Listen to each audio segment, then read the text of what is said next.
Hola, ¿cómo están? Les saluda su instructor Edgardo Javier Rúa Rangel. Esta vez vamos a hablar de lo que es el malware, el código malicioso. Entonces, comenzamos. Sesiones y objetivos para esta presentación. Entonces, como primer punto, malware y código malicioso. Diferencia los tipos de malware y código malicioso que existen. Uso de trucos, describir las tácticas, las técnicas y los procedimientos utilizados por los delincuentes cibernéticos. Y ataques. Compara los diferentes métodos utilizados en ingeniería social, compara los diferentes tipos de ciberataques. Entonces, ¿qué es malware y código malicioso? Entonces, tenemos lo siguiente.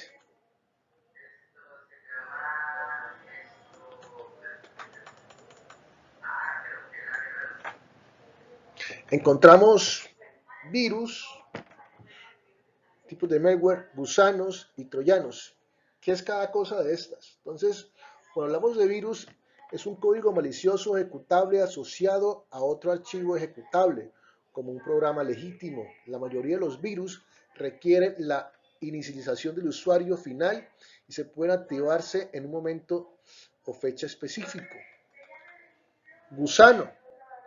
Los gusanos son códigos maliciosos que se replican al explotar de manera independiente las vulnerabilidades de las redes, en las redes.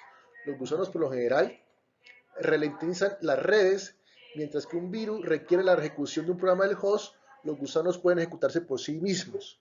Esa es la gran diferencia. A excepción de la infección inicial, los gusanos ya no requieren la participación del usuario.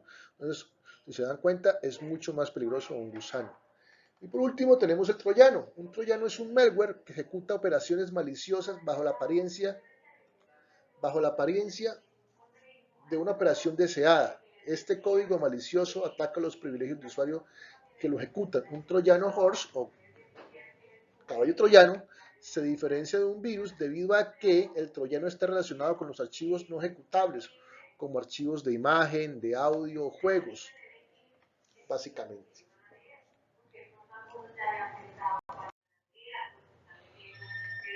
También tenemos bomba lógica, ransomware o puertas traseras y rootkits. Vamos a ver cada una de ellas. Por ejemplo, ¿qué es la bomba lógica? La bomba lógica es un programa malicioso que utiliza un activador para activar el código malicioso. Por ejemplo, los activadores pueden ser fechas, horas, otros programas en ejecución, la eliminación de una cuenta de usuario. La bomba lógica permanece inactiva hasta que se produce el evento activador. Una vez activada, una bomba lógica implementa un código malicioso que provoca daños en una computadora. El ransomware. El ransomware mantiene cautivo a un sistema informático o los datos se contienen hasta que el objetivo haga el pago. Los ransomware trabajan generalmente encriptando los datos de la computadora con una clave desconocida para el usuario. Puertas traseras, bueno, ahora sí, puertas traseras y rootkits. Una puerta trasera o rootkit se refiere al programa o al código que genera un delincuente que ha comprometido un sistema. La puerta trasera omite la autenticación normal que se utiliza para tener acceso a un sistema. Un rootkit modifica el sistema operativo para crear una puerta trasera. Los atacantes utilizan la puerta trasera para acceder a la computadora en forma remota.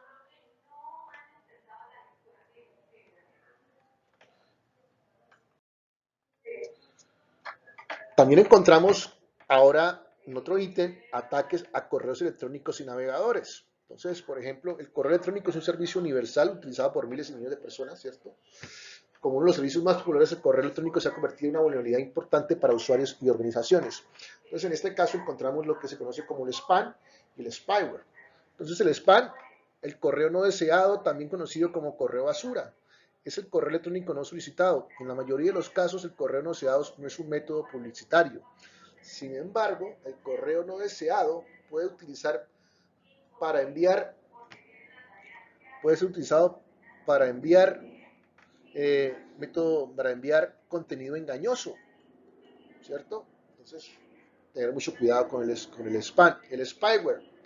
El spyware es un software que permite a un delincuente obtener información sobre las actividades informáticas de usuario. El spyware incluye a menudo rastreadores de actividades recopilando las pulsaciones de teclas y captura de datos. En el intento de superar las medidas de seguridad, el spyware a menudo modifica las configuraciones de seguridad. También tenemos el adware y el scareware.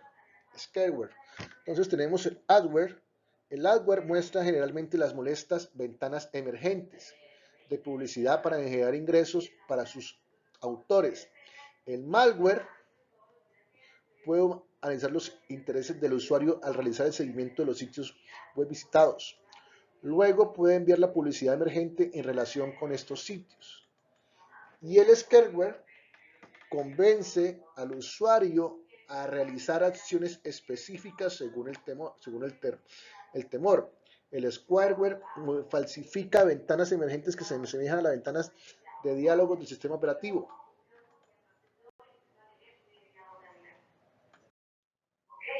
También encontramos la suplantación, que también es muy popular. La suplantación de identidad es una forma de fraude.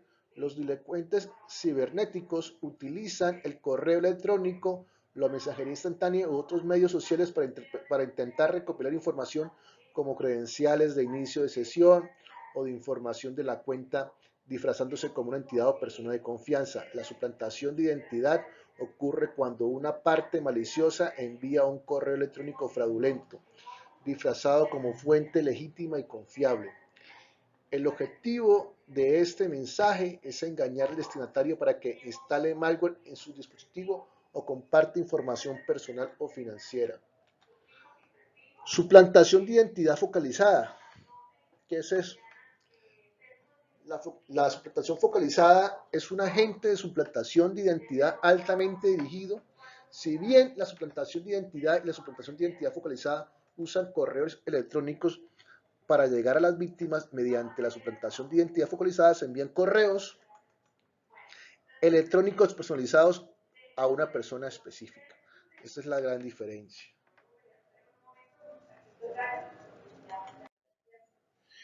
También tenemos otros conceptos de software malicioso, ¿cierto? El phishing, el farming y el walling. ¿Qué es eso? Empecemos con el phishing. El phishing es una práctica de suplantación de identidad mediante el uso de tecnología de comunicación de voz. Los delincuentes pueden realizar llamadas de suplantación de fuentes legítimas mediante la tecnología de voz sobre IP. La víctima también puede recibir un mensaje grabado que parezca legítimo. El farming. Farming es la imitación de un sitio web legítimo en un esfuerzo por engañar a los usuarios al ingresar credenciales. Y el whaling es un ataque de suplantación de identidad que apunta a objetivos de alto nivel dentro de una organización como un ejecutivo senior.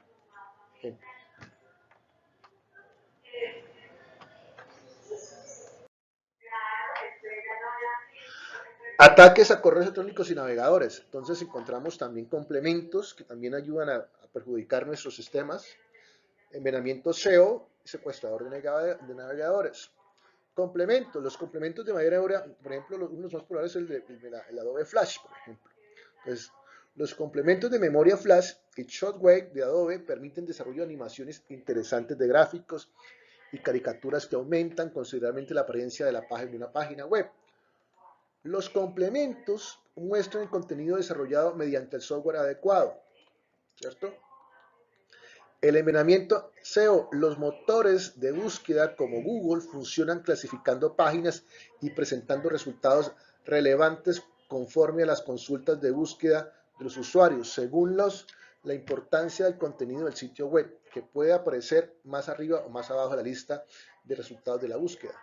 La SEO, optimización de motores de búsqueda, es un conjunto de técnicas utilizadas para mejorar la clasificación de sitio web por un motor de búsqueda, aunque muchas empresas legítimas se especializan en esta optimización de sitio web para mejorar su posición. El eliminamiento SEO utiliza el SEO para hacer que un sitio web malicioso aparezca más arriba en los resultados de búsqueda.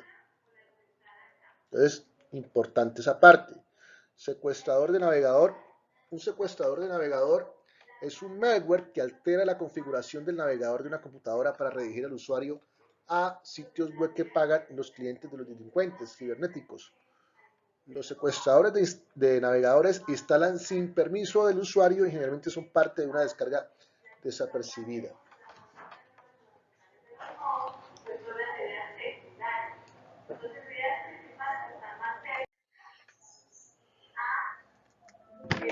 Uso de trucos. Entonces, en el arte de los trucos encontramos lo que se conoce como ingeniería social. La ingeniería social es un medio completamente no técnico por el cual el delincuente reúne información sobre un objetivo. La ingeniería social es un ataque que intenta manipular a las personas para que realicen acciones o divulguen información confidencial. ¿Sí? Básicamente. Los ingenieros sociales con frecuencia dependen de la disposición de las personas para ayudarles. También se aprovechan de sus vulnerabilidades. Estos son algunos tipos de ataques de ingeniería social. Por ejemplo, cuando se habla con alguien y le dice mi nombre es usuario, mi contraseña, o se va, digamos, engañando a esa persona con una conversación. Pretexto es cuando un atacante llama a una persona y mientras el intento obtener acceso a datos privilegiados, un ejemplo implica un atacante que pretende necesitar datos personales o financieros para consumar la entidad del destinatario. Muy normalmente hoy cuando lo llaman a usted por celular, le dicen, se ha ganado tal premio. Eso es mentira. Por favor, regáleme su número, su cédula y regáleme su clave de la, por ejemplo, de tarjeta de crédito. Hay muchas personas que han pasado por esto, han pasado, las han timado, las han robado como forma de pretexto. Algo por algo, quid pro quo. ¿Qué es esto? Esto es cuando un atacante solicita información personal a una parte a cambio de algo, por ejemplo, un obsequio, lo que les acaba de decir. Entonces, muy normalmente, aquí en Colombia se hacía que llamaban y le dijeran que le daban un número de cuenta o que se ganaba un premio, que se ganaba algo y que por favor le diera su tarjeta de crédito. Era muy común.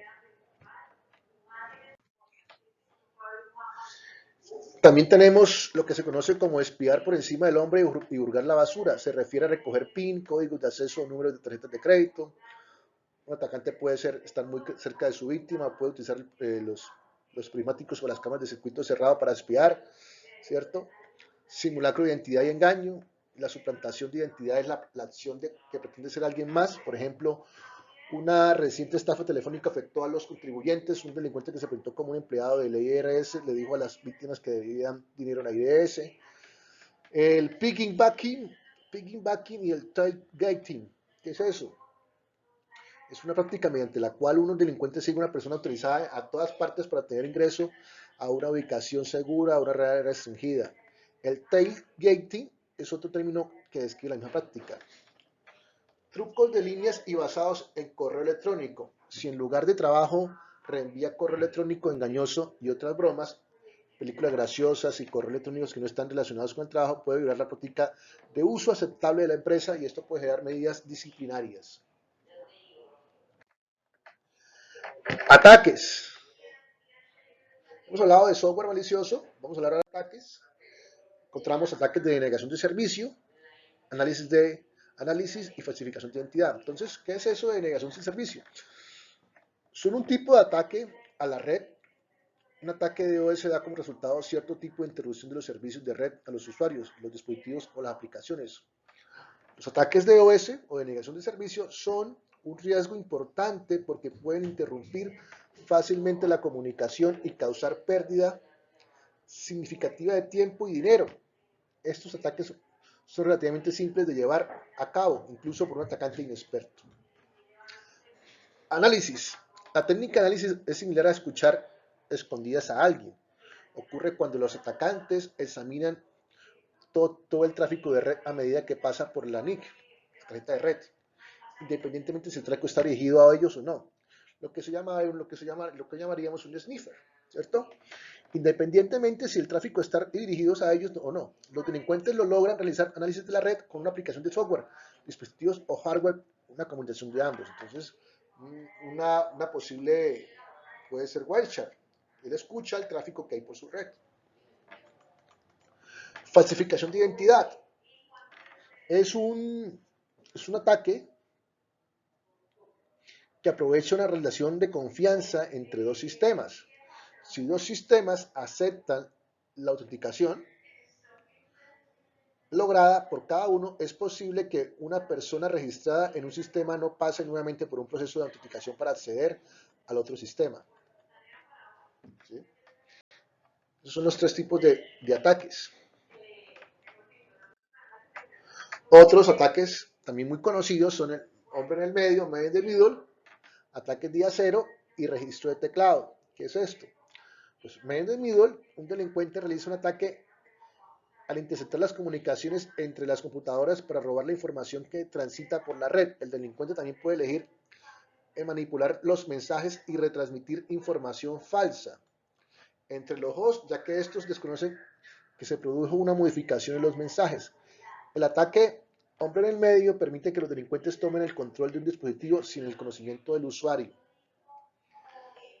Ataques día cero, a veces denominado amenaza día cero, es un ataque informático que intenta explotar las vulnerabilidades del software que son desconocidas o no están reveladas por el proveedor de software. El término hora cero describe el momento en que alguien descubre el ataque. Registro del teclado. Es un programa de software que registra las teclas de los usuarios del sistema. Los delincuentes pueden implementar registros de teclas mediante software instalando un sistema informático a través de un hardware conectado físicamente a una computadora. El delincuente configura el software de registro de claves para enviar por correo electrónico el archivo registrado. Las teclas capturadas en el archivo de registro pueden revelar nombres de usuarios, contraseñas, sitios web visitados y otra información confidencial.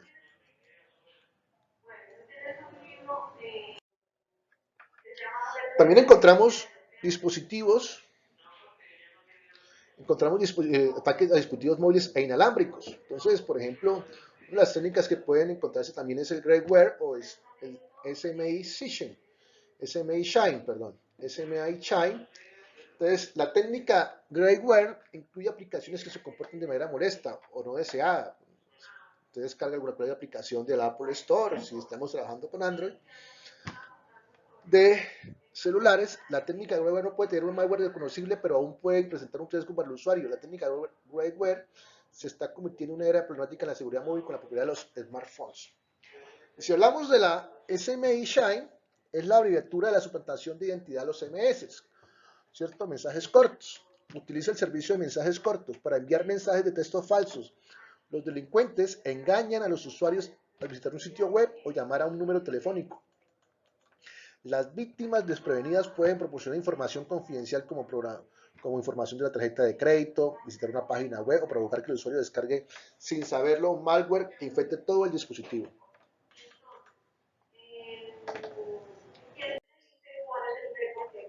También tenemos ataques a dispositivos inalámbricos. En este caso, pues hablamos del punto de acceso dudoso.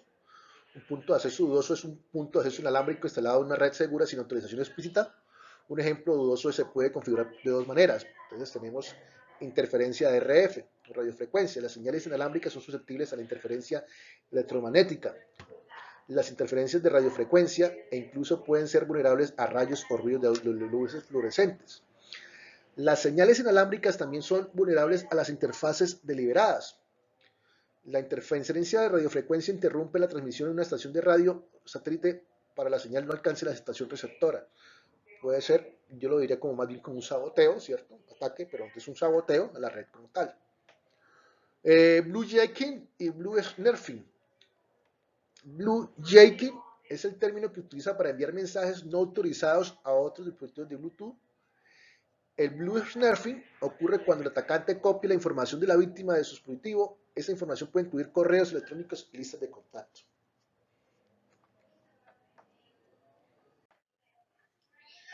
Entonces, ahora, ¿qué se hace en defensa de los dispositivos inalámbricos y móviles para producir este tipo, para que esto no suceda?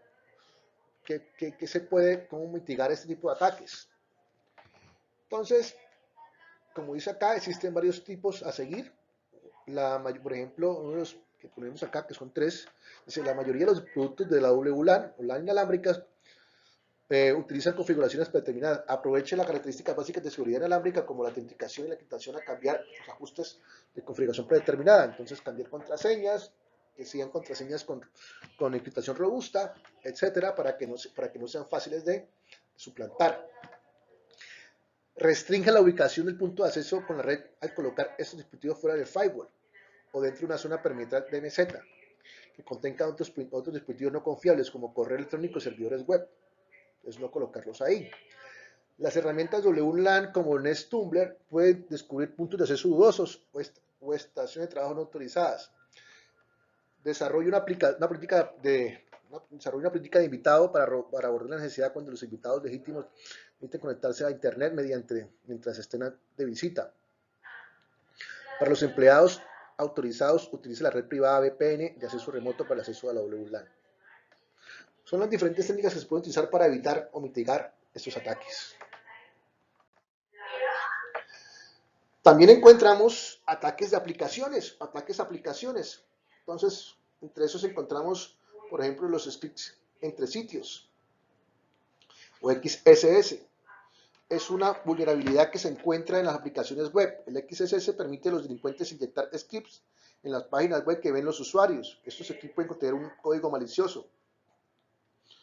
Los scripts entre sitios tienen tres participantes: el delincuente, la víctima y el sitio web. También encontramos ataques de inyección de código. Por ejemplo, una manera de manejar datos en un sitio web es utilizar una base de datos, ¿cierto? Entonces, existen diferentes tipos de bases de datos, como una base de datos de lenguaje de consulta estructurado, como SQL, o una base de datos de lenguaje de marcado extensible, como es XML. Los ataques de inyección XML y SQL aprovechan la habilidad del programa como no validar las consultas de la base de datos correctamente. Desbordamiento del buffer. Un desbordamiento de buffer se produce cuando los datos van más allá de los límites del buffer. Un buffer son áreas de memoria asignadas a una aplicación. Al cambiar los datos más allá de los límites del buffer, la aplicación accede a la memoria asignada a otros procesos. Esto puede llevar a un bloqueo del sistema, comprometer los datos u ocasionar escalamiento de los privilegios.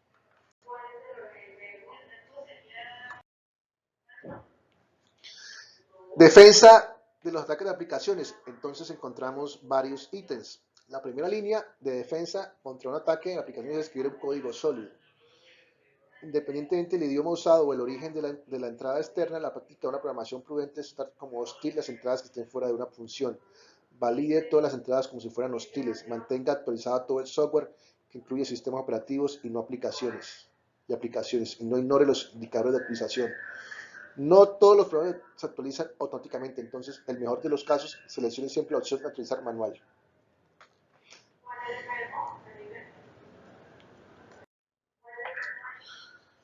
Y para resumen del capítulo, las amenazas, las vulnerabilidades y los ataques son el objetivo central de los asistentes de ciberseguridad. En este capítulo se analizaron diversos ataques de ciberseguridad que los delincuentes cibernéticos lanzan.